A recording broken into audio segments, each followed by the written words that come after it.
Counting down the minutes to the third round of the RaceSpotTV World Championship Grand Prix Series, which will take place at the Suzuka International Racing Circuit. And with it, we welcome you to episode 3 of RaceSpot presents the WCS Spotlight show. Will Vincent, along with Nick Rowland, as we review everything that happened at Interlagos 2 weeks ago, as well as looking forward to the third round of the championship. Now, Nick, there's only one place to start. What a dominant performance 2 weeks ago by Hugo Luis at his home Grand Prix, the first time he's ever won at Interlagos. Yeah, superb effort from him. As we all looked and predicted that we have a good event. He was down on initial testing, but it didn't discount him from anything, and absolutely blitzed the field and was extremely confident in what he was doing, and had a fantastic race. And of course, Gregor Hutu out of the race, his worst finishing position since 2012, Nick. For Hutu, his day started bad, it got worse, and then eventually got taken out by Jonas Nakurian at Yonkau, but halfway through the race, not a day Gregor Hutu wants to remember. Not at all, and he's going to have to try and make up that ground now as well, especially with Hugo Luis winning. It's going to be a big task now, especially if Luis keeps his consistency up. Yeah, it's a bad day at the office, but you never know, it may happen to Hugo as well. For those of you who missed the race, of course, it was Hugo Luis who took victory in the second round of the 2014 RaceSpotTV World Championship Grand Prix Series. Second place was Martin Kroenke, which meant it was a 3ID Motorsports lockout on the top two steps of the podium. Enzo Benito was Redline's best place finish in third. You want to know where Gregor Hutu is? He finished all the way down in the 29th position in the race out of 35 starters, picking up just one championship point from the second round of the championship. Now, Nick, considering our opening thoughts, I think really we've got to think about the effect that win will have on Hugo Luis and that 3ID Motorsport stable, because they changed their name this year. They got themselves a new sponsor, and everything seems to be going right now for that team. It's confidence. It's all to do with confidence. That, like you said, they got the sponsorship. They had the drivers. They got the right people at the right time, and they're on the crest of a wave, if you like. They're building confidence, and that camp are in particular on a massive high. And if they can build upon it, especially in this early phase of this season, and capitalize on it, it's going to be a very good campaign for them. And of course, not only was Hugo Luis winning the race, you had Martin Kroenke in second place, and then of course you also had a great finish by Martin Petila in fourth. So really, the 3ID stable showing that actually they got strength in numbers this season, because Andre Borchi, yes, he had that incident with Mo Garfido. He was running solidly inside the top 10 as well. Arguably could have got himself a fifth place finish.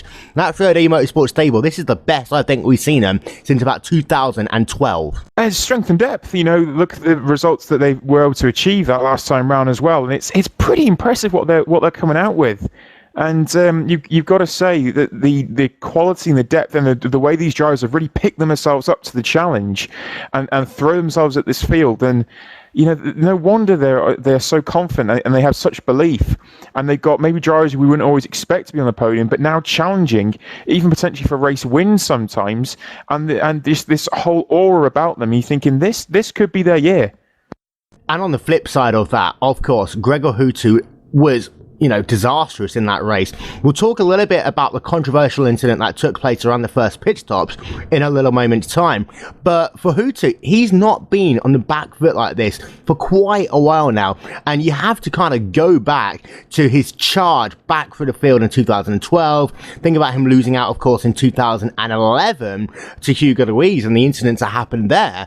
Hutu's on the back foot, and that Team Redline driver is not used, especially in the last couple of years, to being on the back foot. I guess in some respects you can almost think of it a bit like Vettel after Melbourne and pre-season testing. The team that you would always think are the dominant force, and the driver that is the dominant force and at the very forefront of the field, is essentially struggling a little bit. Yeah, okay, that first race was good, but he was challenged, and he was challenged hard. And, especially when we saw the lap count difference between pit stops at Spa, that's a pretty significant gap. And I think that there's been a shift and maybe like a little bit of the other teams starting to believe. It's amazing what belief and confidence can do to not just a driver, but to anyone. And if they're grasping at that and trying to utilize that to go forwards, and they are doing it. But Greg Hutu is thinking, hang on a minute, there's quite a lot of drivers over my shoulder here. What's going on? And one of the issues, whilst Freddie have the strengthening numbers that we just talked about, Team Redline, they are kind of struggling with that this season. You think about Ati Kirchhoff, for example. He had a great season and in many ways, I think, contributed to Hutu's championship charge, knowing that he had a really good number 2 driver in that stable, someone to work with on setups. Last season, Luke McLean had a pretty awesome season, except, of course, for that race on his home track at Phillip Island. And Ben Cornett, he had a pretty good season compared to what people said about him. This season, there's been no Ben Cornett, Luke McLean didn't race in the last race, and Ati Kirchhoff's running a part-time schedule. I think that all of that is just kind of hurting Team Redline's preparation, and that translates into their overall race pace, but also the situations that they put themselves in on the racetrack, because let's be honest, Hutu's strategy wouldn't have worked for him regardless. He would have only have got a 3rd, maybe 4th place finish.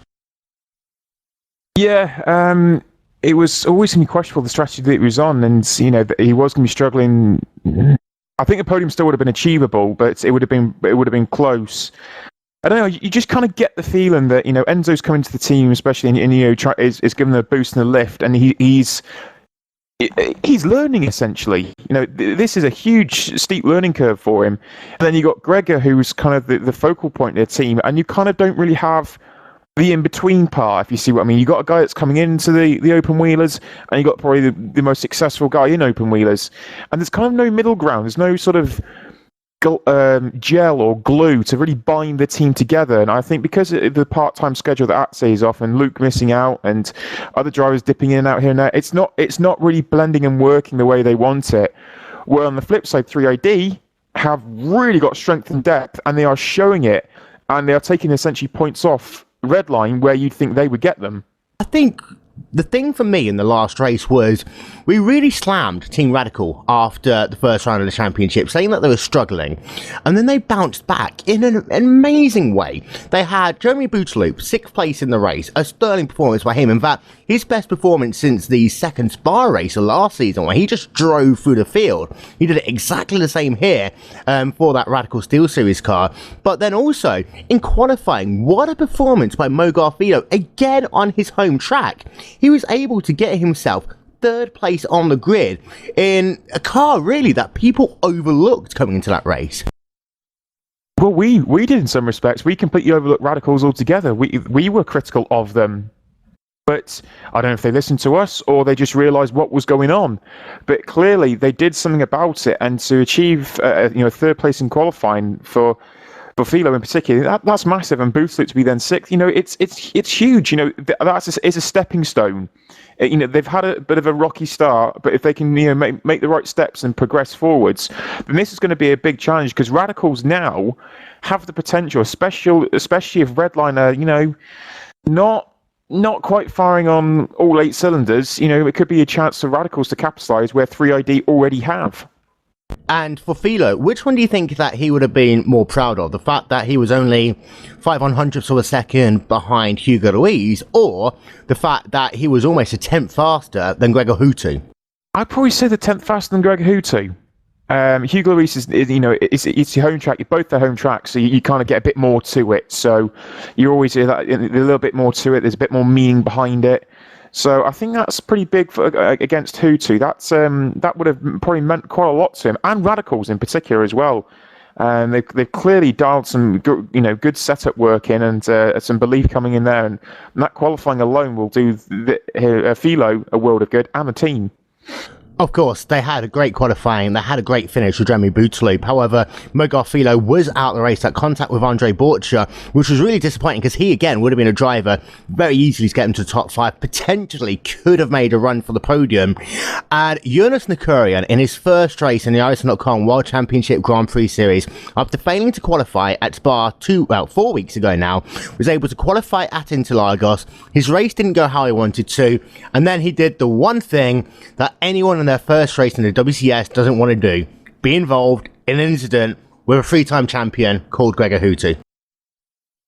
Yeah, that's not probably something you want to do. That's probably the last thing you want to do. In fact, I think when you get into that sort of situation, you're always a little bit more reserved and you want to try and get to the end. That'd be the main one. But then to mix up with the guy that's, world champion, and you're thinking, oh no, this is going to go a bit south. And it did. So a little bit probably confidence shaking up on that side of the garage. But, if as long as he sorts himself out, they have a good talk to him, and they go again, then should be okay. But not really ideal, and he's just got to hope coming into Suzuka he can qualify and hopefully have a better race. And of course, Nakurian had a great performance in the Iceland.com Pro Series of Road Racing. He's always said, and he said this to me on a number of occasions, he always gets nervous in qualifying, and then that nervousness, I think, translated into the race. And when he had that spin at Yonkau, I think that he knew that Hutu was behind him. He wanted to get back onto the racetrack, didn't really figure out his surroundings, and it really was a rookie error. But when you're in a situation like young Nakurian, how do you move forward from that? Is it a case of just erasing it from your memory and then trying to move on? Or do you think some of those negative connotations will be lingering in his mind? Well, just to try and link what you just said there with myself, for example, I'm in a similar sort of stance. I'm not the greatest qualifier. I get quite tense, get quite nervous, and probably don't brake as late as I could do, get on the throttle early as I could do. I'm more of a rhythm driver, and I kind of get into it within the race. And I think what happened there is that the nervousness that he had from qualifying actually translated into the race because he was in the race condition properly, if you like, for the first time and properly committed. I think it's one of those cases, you've got to get the first one out of the way. It's like you losing your virginity. Get the first one out of the way, and you're all right. And qualifying itself at Interlagos, 8 tenths of a second between pole position and not qualifying for the race. Dion Vergers was, get this, just 2/100ths of a second from making it into the field. 42 drivers attempted to qualify, 35 make the race. And I think this really cements what we said in the last episode, Nick. The quality of racing this season is just phenomenal from top to bottom. And yes, Interlagos is a short circuit. It's the shortest that we go to in the calendar, but still, to have the entire field separated by just 8 tenths of a second, that's the sort of thing you don't see in Grand Prix racing these days. There's I think that's one thing that surprised me for myself personally, coming in and watching and being able to commentate and broadcast this, is I can't believe the strength and depth that I've actually walked into to be able to commentate on. It's incredible. I've never seen such a close qualifying field with so many drivers, unless it's NASCAR. It's incredibly close, and the talent pool and the talent level is so high at the moment that you really have to applaud what some of these drivers are doing and what they're achieving at the moment. And it's making teams such as Redline and Hutu realise, wow, we're not going to have this all our own way. And Hugo Luis especially is pushing probably harder than anyone. But then he's got a whole bunch of other drivers behind him doing the exact same thing. And how does that affect your preparation for the race? Knowing how tight the field is, and knowing that if you have a bad qualifying, not only might you just start all the way down the field outside the top 25, you might not make the race as well. Does this mean that the teams, unlike the last couple of seasons, have to put a lot more effort into qualifying? And do you think that might have a bit of an adverse effect on then their long-term race preparations? And let's not forget, there's only about 25 minutes between them finishing qualifying and the lights going out to start the race. You have to adapt. I think that's the biggest thing. Is like with anything, when you come to racing, any sort of condition as well, you adapt. It depends how you adapt to a situation, like light fuel, high fuel, worn tires throughout the race. You're trying to maximize. You adapt to it. You learn. You're constantly working. Everything's working. You learn to adapt. And I think sometimes it's more than anything, it's the fastest to adapt. And the way that then once you've adapted to the circuit, and then you know the setup then as well. So I think a lot of it is sometimes strength of how a person can adapt to a situation. We'll talk a little bit more about qualifying in the context of Suzuka, because I'll tell you what, qualifying at Suzuka is just going to be phenomenal. But we'll go back to the most controversial element of the second round of the championship, Nick. The technical term for this is we're going to call it a clock smash, and it affected 3 drivers in total. Gregor Hutu, Olli Pekala and Stephen Michaels. For Olli Pekala and for Hutu, they got basically not timed for a lap, so therefore they were classified as 1 lap down or close to it.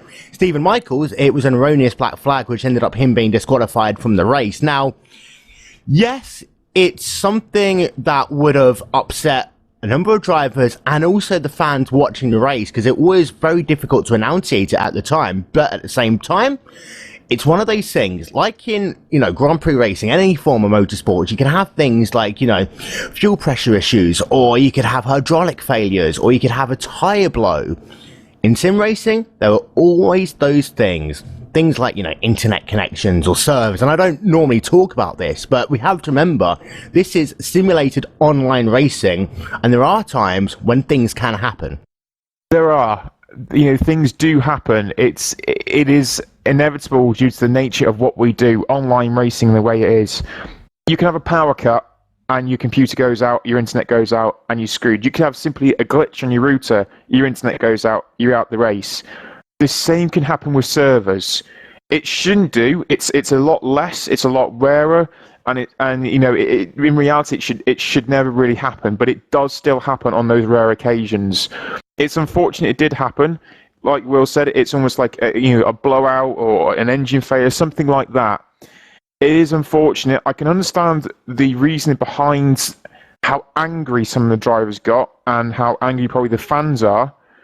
But at the same time, you can't almost give that lap back and then try and recalculate all the time, because you just don't know where people are going to be. It's doable, but it's not really ideal. So I think it's something they can learn from. Technology is always moving, always adapting, and always growing. And eventually we will have these seamless races where nothing probably ever happens.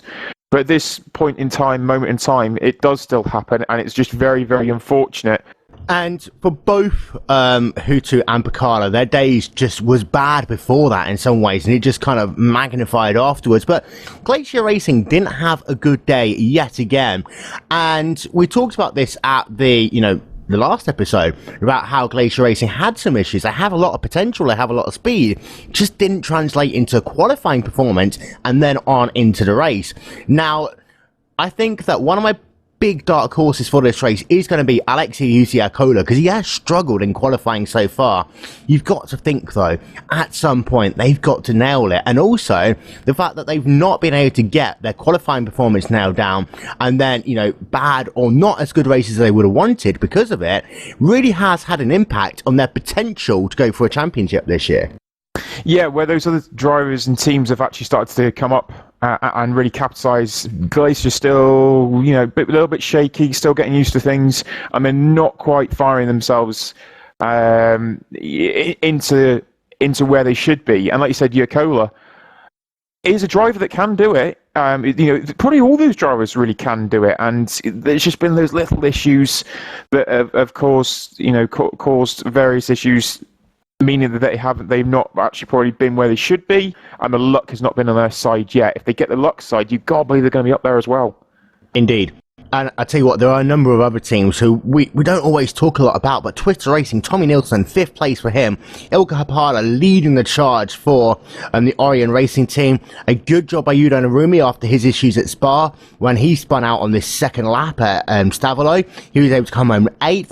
Jake Sturgios and Inex Racing in 9th. Alex Simpson for Apex Racing in the 10th position. So again, depth of the field, up and down. I've got to be honest with you as well about Twister Racing. I still find it really strange seeing them in this championship. I got so accustomed, so used to seeing them in FSR, and now seeing them in this, it's like a whole different ball game. And to see these guys doing what they're doing, and hopefully they will progress, and they've got some very good drivers in there.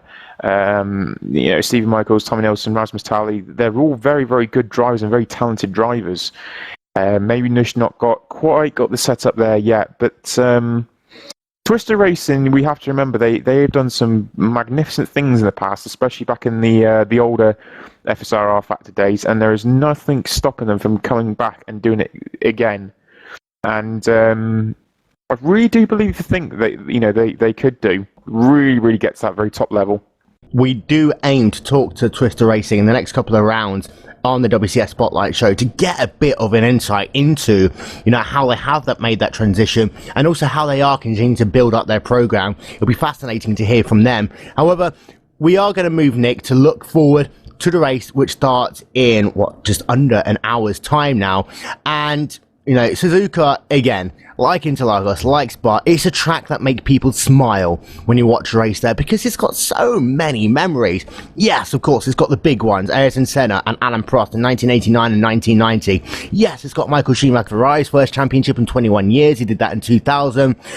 But you've got so much history at Suzuka, and the races just kind of roll off the tongue. In fact, my favourite one, actually, was one that people forget about. Damon Hill, 1994. People never called him a wet weather racer. What he did in 94 was just astronomically good. Yeah, that was an incredible race, actually. You're right, I've never really thought about that one. Well, not for a long time, anyway. That was a good race. I think one of the special things about Suzuka is, if I'm right here, since it was built, I think it was 1962 it was built, something around that sort of era. I believe the only thing that's been changed to that track is the chicane. 130R that was changed a little bit after. This is in the wake of Alan McNish's crash, in which they just kind of widen out the apex of it just a little bit. They widened that slightly, but I only really remember the chicane being changed. Other than that, that track is exactly the same, and that is incredible considering the amount of changes certain tracks have had to make. Bar being one, you know, I can think of how many times a bus stop's been reconfigured. So, you know, that is an incredible, and the track is magnificent. To go through that first sector is wild. It's a wild roller coaster ride, literally. Then you get both, you know, through the Degners, the hairpin. You know, then you come down through Spoon, 130R. It's got everything. It's just a magical track, and probably one of the best tracks in the world. And I remember a few years ago, F1 went to Fuji, and I thought, it's just not right. It's got to be Suzuka. When you're in Japan, the first track you go to, it's Suzuka. And due to the nature of the track and how magnificent it is to watch these Formula One cars with their change of direction as well. It's going to be a fantastic race. And again, it's going to be one that I think we see the top-end drivers, the Luises, the Greg Hutus, the ones that challenge Spa in the way they did, that we will see them challenge Suzuka in a similar sort of vein of fashion. And I'm massively looking forward to it. And it's going to be very, very interesting to see how the drivers all set up their cars, if they go for the downforce throughout Sector 1, or drop for lower downforce for Sector 3, especially after Spoon and into 130R. The thing that always gets me with Suzuka is that I know about coming up the hill, because you come through Dunlop and you really do go up a gradient, but then you don't ever feel yourself coming down the hill at all until that run into turn number 1. But at some point the gradient changes through the track, and I think that's what makes it special for me, is that it's a natural gradient. It's not a forced gradient like they try and have in modern day F1 tracks. It's just phenomenal. And of course we make 4 different visits to Japan in the 2014 iRacing.com World Championship Grand Prix Series. All of those races will be live on RaceSpotTV. The weather this week though is going to be interesting, and I think this has gotten to cause quite a lot of issues for drivers in qualifying. It's going to be cold, Nick. 71 degrees Fahrenheit, easterly winds of 5 miles an hour, 41% relative humidity, and overcast skies. It's cold, and that is really, especially the cloud cover, going to make life difficult to get the necessary heat into the tyres to get a good qualifying lap. It's going to be one of those races, I think, that the fastest lap of the race is going to be faster in pole position, just because they finally, by about the end of a stint, got enough heat in those tyres to really get the job done. Those first 4 laps probably is going to be like dancing on ice. It's going to be incredibly difficult for the drivers to be able to control the cars, and they'll be slipping, they'll be sliding, they'll be understeering, they'll be oversteering, and until they have the grip and the belief and you know, you may see a lot of changing of position those first few laps unless one driver can get out front and basically just get himself comfortable in a position where, you know, even if he's making a slight few errors, there's not really pressure from behind. Then for, I'd say, 4 to 5 laps especially, then you may see a lot of cars chopping and changing throughout the field because the grip just will not be there. The wind as well, I think, you know, the direction of the wind is going to be a huge factor in this race, because it's going to actually give you a crosswind through the S's, which means that your car's going to go from slightly tight to slightly loose, and when you really depending on aerodynamic grip, that is going to make life difficult for the drivers. Also, interestingly, it's going to give you a bit of a headwind down into the Casio Triangle, which I think really is going to help overtaking in that corner, because the draft through 130R is just going to be so much more prevalent. Yeah, that draft especially, you know, through 130R and down, you know, start straight as well. And we've seen some great overtakes going down there as well. It's crucial this track, especially the exit from Spoon, because the second part of Spoon, it kind of cambers away. And that cambering away effect can really disrupt a car. And if you can get a good slingshot out of there, you're going to have a great run to 130R. You'll be close enough likely to be through the chicane. You have another run down to turn 1. So you've got a lovely sweeping section. There's a lot of track as well. That's a lot of real estate that you can get by a car and get past a car and make up ground as well. So for me, it's the exit of Spoon, the second part of Spoon, that's the most critical part. Right, we've got to wrap it up in a couple of minutes as we prepare for our live coverage of qualifying and then, of course, build up to the race itself. But as far as the race itself goes, Nick, who's your pick? Strangely enough, I was going to say wild card, it would be Ollie, because of what he did. I still believe what he did at Spa was pretty special, and he's got it in him again. So Ollie Picardo for me again is the wild card. Winner, I'm going to say Luis. So back-to-back victories for you, for Luis. Personally, I think that we're going to see Yakoda go to the top step of the podium here. I'm not sure why. I've seen Yakoda here before a couple of times. He's always been magical. And I think he's one of those drivers that if he can manage the cold tyres at the beginning of a stint, then he could just be phenomenal. There is so much more build-up that we're going to do between now and the start of the race. Don't forget, we will be live with qualifying in just 5 minutes' time. Follow the link in the description to find yourself over to the race stream. That will start at 1:30 p.m. GMT. We'll bring you the entirety of qualifying live, a full and extensive build-up to the race, and then, of course, the entire race itself, live, uninterrupted, as the drivers of the 2014 RaceSpotlight World Championship Grand Prix Series go battle for 53 laps around Japan's best race circuit. For more information about the iRacing.com World Championship Grand Prix Series, head over to WCS.iRacing.com. And if you're a new member to iRacing, you can start your iRacing career for just $5. Head over to iRacing.com right now for a multitude of special offers. For myself, Will Vinson and Nick Croydon, thank you very much for being a part of episode 3 of RaceSpot Presents, the WCS Spotlight show.